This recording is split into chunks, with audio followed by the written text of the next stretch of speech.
I was so happy, like all the other girls. I'm getting married. My parents are gonna be happy seeing me in a white dress. I'll be looking like a princess and everything.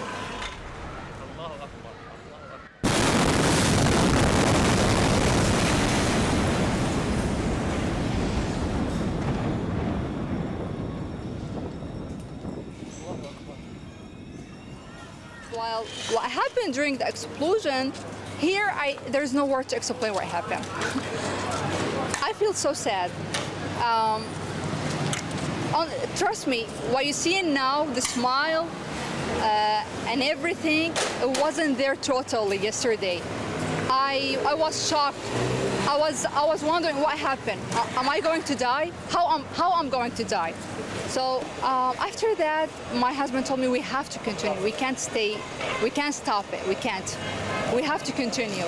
And I was like, yeah, okay, why not? We'll continue. But I wasn't living the morning actually.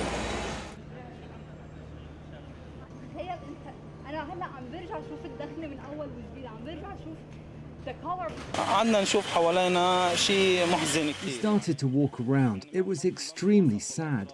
The devastation was indescribable, and the sound of the explosion. We were still in shock.